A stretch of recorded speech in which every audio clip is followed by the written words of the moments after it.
పరిశుద్ధ నామమునకు మహిమ చేయును గాక. ప్రతినిత్యం ఇలా వాగ్దానం చూస్తున్నారు, వాగ్దానం ద్వారా చాలా బలపరచబడుతున్నారు. ఈవేళ ప్రభు మనకి ఇస్తున్న వాగ్దానం సామెతల గ్రంథం 12వ అధ్యాయం 21వ వాక్యాన్ని ప్రభు మనకు వాగ్దానంగా ఇస్తున్నారు. నీతిమంతునికి ఏ ఆపదయు సంభవింపదు, భక్తిహీనులు కీడుతో నిండి ఉందురు. నిజమే, నీతిగా బ్రతికే వానికి ఏ ఆపద దేవుడు రానివ్వడండి. ఈ రోజున ఆపదల వలయంలో భయంకరంగా దుస్థితిలో చిక్కుకుపోయినటువంటి నా ప్రియమైన దేవుని ప్రజలారా మీతో నేను చెప్తున్నాను, శోధన సహించువాడు ధన్యుడని వాక్యం చెప్తుంది. మనం ఎప్పటికప్పుడు మన జీవితంలో శోధనలు సహిస్తూ ఉండాలి. ఎవరైతే శోధనలు సహిస్తారో అట్టి వారికి దేవుడు జీవ కిరీటంని ఇవ్వబోతున్నాడు. పరలోకంలో చాలా కిరీటములు ఉన్నాయి.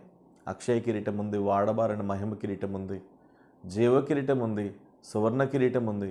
కిరీటాలు చాలా ఉన్నాయి. అందులో ఒక కిరీటం ఏంటంటే జీవ కిరీటం.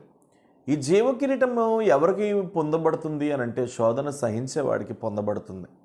శోధనలు కూడా కొన్ని సందర్భాలలో మనకి ఎలా వస్తూ ఉంటాయి అని అంటే, కొన్ని సందర్భాలలో మనం చేసినటువంటి పనులను బట్టి కూడా మన జీవితంలో కొన్ని శోధనలు వస్తూ ఉంటాయి. మనం రైట్ వే తీసుకోం, రైట్ ట్రాక్ తీసుకోం. దేవుని చిత్తం ఎరగకుండా ఇష్టానుసారంగా మన బ్రతుకుతూ కూడా మన జీవితంలో శోధనలు తెచ్చుకుంటాం.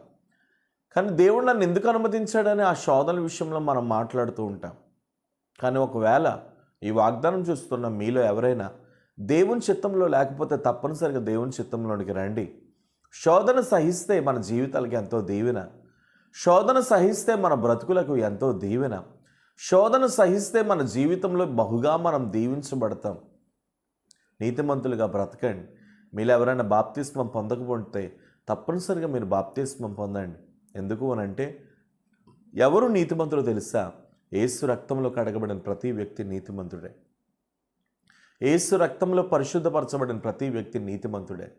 ఎవరు నీతిమంతులు తెలుసా? రెండవదిగా, నీతిగా బ్రతికేవాడు నీతిమంతుడు. తన ధనంలో నీతిగా ఉండాలి, లంచం తీసుకోనుకుంటా నీతిగా ఉండాలి, ఇతరులకు సహాయం చేయడంలో నీతి కనబడాలి, 10 మందిని ప్రేమించడంలో నీతి కనబడాలి, ఇతరుల ఎడల జాలి పడుటలో నీతి కనబడాలి. నీతిగా ఎవరు బ్రతుకుతున్నారు ఈ రోజుల్లో అని మీరు అనుకోవద్దు. మీరు నీతిగా బ్రతకడం నేర్చుకోండి. ఎదుటివానికి కంటిలో నలుసును చూపించే ముందు మన కంటిలో ఎటువంటి దూలం ఉందో మనల్ని చూసుకోమని యేసుప్రభు వారు చెప్పారు.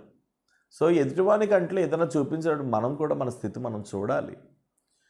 అయితే ఈవేళ ప్రభు మీతో ఇదే చెప్తున్నారు, నీతిమంతుడి జీవితంలో ఏ ఆపద సంభవింపదు. అందుకని ఈవేళ నువ్వు నీతిగా బ్రతుకుతున్నావు, నిన్నెవరు లక్ష్య పెట్టలేదు, నువ్వు నీతిగా బ్రతుకుతున్నావు, ఎందుకు నాకు ఇన్ని శోధనలు, నువ్వు నీతిగా బ్రతుకుతున్నావు, ఎందుకు నాకు ఈ కన్నీళ్ళు అని నువ్వు అనుకుంటే ప్రభు నీతో మాట్లాడుతున్నారు. నీతిగా బ్రతుకుతున్న నీ జీవితంలో ఏ ఆపదను దేవుడు రానివ్వడు. నిన్ను రక్షించుటకు, నిన్ను కాపాడే దేవుడు, కునుకని నిద్రపోని దేవుడిని నువ్వు కలిగి ఉన్నావు. వాడు ధైర్యం తెచ్చుకో, నిబ్రము కలిగి ఉండు. ప్రతి విధమైన అపాయమును దేవుడు నీ జీవితంలో తప్పించబోతున్నాడు.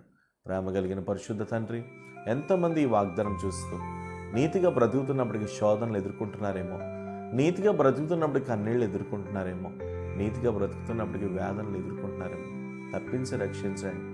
నీతిగా బ్రతికేవానికి ఏ ఆపద సంభవింపుతున్నావు. యేసు నామములో ప్రతి ఆపదలను కొట్టివేస్తున్నాను. ఇప్పుడే నీ కృప నీ బిడ్డల మీద బలంగా దిగవచ్చును గాక.